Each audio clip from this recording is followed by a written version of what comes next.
baada ya watu kuoana tunategemea kwamba inapatikana nasli, kinapatikana kizazi.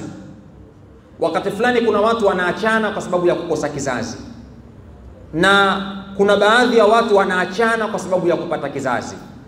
Nimewahi kushuhudia mimi, kuna watu wameachana, mume kamkimbia mwanamke kwa sababu mwanamke kazaa mtoto mwenye wale watoto ambao wanakuwa na tatizo la utindio wa ubongo.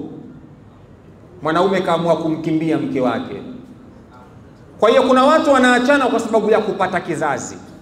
Usistaajabu kwamba mtu akipata mtoto na mwanamume ndio inakuwa sababu ya kumwacha mkeo. Usistaajabu, kwa sababu mtu anamwacha mke wake baada ya kuona mtoto ana changamoto. Mwanaume anaona hayuko tayari kulea yule mtoto, anaamua kumwacha yule mwanamke.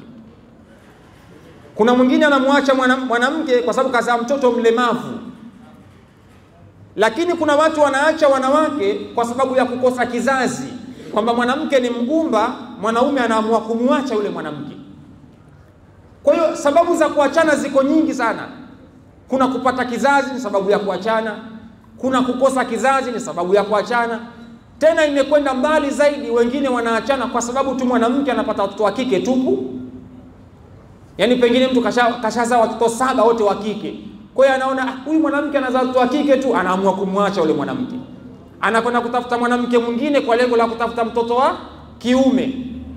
Kwa hiyo hii hali yote inatokea katika jamii, ni miongoni mwa sababu zinazopelekea watu kuachana katika maisha ya ndoa. Lakini sasa watu wakishaachana, nani anayeathirika baada ya watu kuachana? Ni nani anayeathirika baada ya watu kuachana? Mimi nikiachana na mke wangu au wewe ukiachana na mke wako, sio mke wangu atayeathirika au mimi nitaathirika. Kwa sababu maumivu ya mwanadamu yana muda tu. Maumivu ya mwanadamu yana muda. Mwanamke baada ya maumivu yake anaweza kwenda kupata mwanaume mwingine akaolewa. Na mwanamume baada ya maumivu yake kuisha anaweza kupata mwanamke mwingine akaoa. Lakini wanaoathirika hapa ni watoto. Sasa hawa ndio wanaoathirika.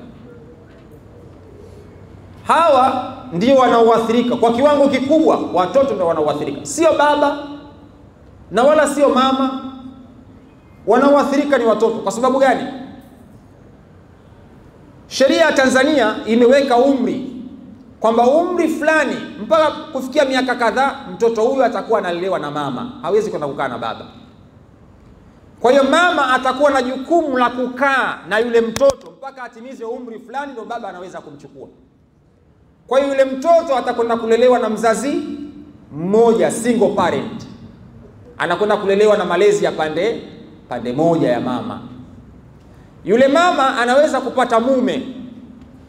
Nimeshuhudia kuna kesi nyingi sana za baba wa kambo kumuingilia kinyume na maumbile mtoto wa mke wake, mtoto wa kambo. Kesi nyingi sana nimeshuhudia. Yaani baba wa kambo anamuingilia mtoto wa mke wake, mtoto wa kambo, kinyume na maumbile. Kesi hizo zipo nyingi sana. Kwa sababu gani? Hawezi kuwa na huruma, kwa sababu yule sio mwanawe by nature. Kwa hiyo hana huruma naye. Kwa hiyo mtoto anakosa malezi ya upande wa kwa baba, anapata malezi ya baba mwingine ambaye hana huruma naye. Inakosekana ile huruma kwa mtoto. Kwa hiyo anayeathirika hapa ni mtoto, japokuwa mama anakaa na yule mtoto, lakini anayeathirika ni mtoto. Na wakati fulani anaweza asiathirike katika mtazamo huo, lakini psychologically mtoto anaweza kuathirika. Kwa kule kukosa malezi ya baba, mtoto anaweza kuathirika. Kila siku anapokuwa anamuona mama pasipo kumuona baba, mtoto huwa anaathirika kisaikolojia. Siku moja niliwahi kuambia kuna umri ukifika wa mtoto huwa anapenda kusikia sauti ya mamlaka, sauti ya baba. Kuna umri ukifika mtoto anapenda kusikia sauti ya baba inamwambia acha hiyo, fanya hiki. Yaani ile sauti ya amri mtoto huwa anataka kuisikia kwenye ubongo. Sauti hiyo mtoto akiikosa, psychologically yule mtoto anakuwa anaathirika. Maana yake anakuwa amekosa malezi ya kimamlaka, ya miongozo ya baba. Anakuwa ameikosa. Ndio unaona watoto wengi sana waliolelewa na single parent wanakuwa maadili yao yanakuwa sio mazuri. Sisemi wote.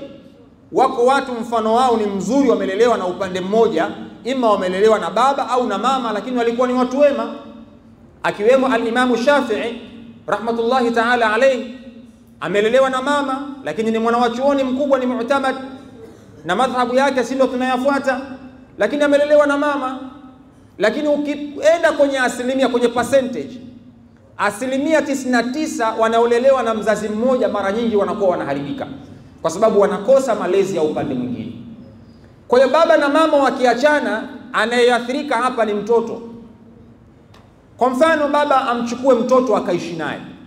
Baba hana muda wa kukaa na mtoto, tabani anakuwa yupo kwenye harakati zake za kutafuta riziki, mtoto yuko nyumbani, atalelewa na mama wa kambo. Na tunajua sisi siku zote, mara nyingi mwanamke kulea kitu ambacho sio chake katika zama tulizokuwa nazo leo ni ngumu sana, ngumu sana. Kazi hiyo waliweza kuifanya wazee wetu zamani, mama zetu wale wa zamani ndio walifanya kazi hiyo. Lakini kwa zama tulizokuwa nazo, kumchukua mtoto ukaenda kumweka kwa mama wa kambo, umemtafutia shida kubwa sana, shida kubwa sana. Kwa hiyo mtoto atakosa yale malezi ya mama, mapenzi yale ya mama atayakosa, kuelekezwa, mafundisho. Japokuwa wako wanawake hao wanaweza kulea, lakini ni wachache sana.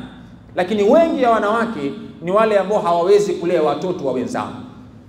Kwa hiyo anayeathirika hapo anakuwa ni mtoto tu siku zote, kwa sababu anakosa malezi ya pande mbili. Siku moja niliwahi kuambia, mtoto wa kiume akienda kulelewa na mwanamke, kuna baadhi ya vitu wanaadapti vya kike. Mtoto wa kiume akiwa anapenda kukaa na watoto wa kike, kuna vitu vya kike huwa anaadapti, huwa anavichukua.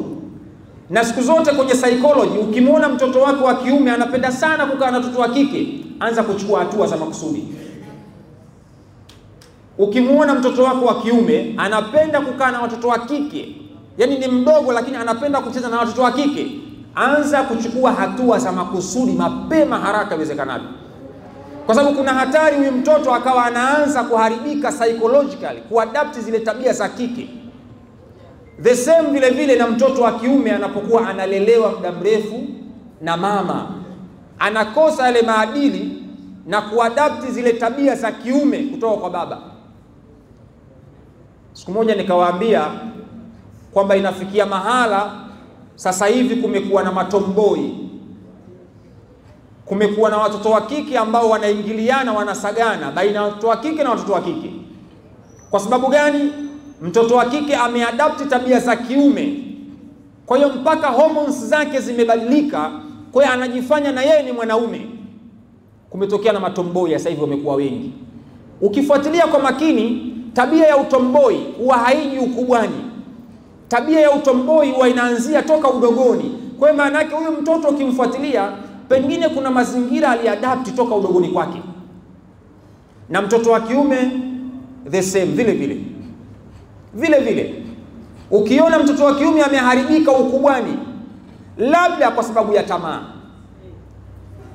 labda mnacheka, ndio hivyo, labda kwa sababu ya tamaa. Mwingine anataka kula chips mayai, wefurahia. Mwingine anataka kuwa na simu nzuri. Kwa hiyo inapelekea hivyo mtu kuharibika. Lakini mara nyingi inakuwa ni tabia ambayo mtoto anakuwa ameadapti toka udogoni kwake.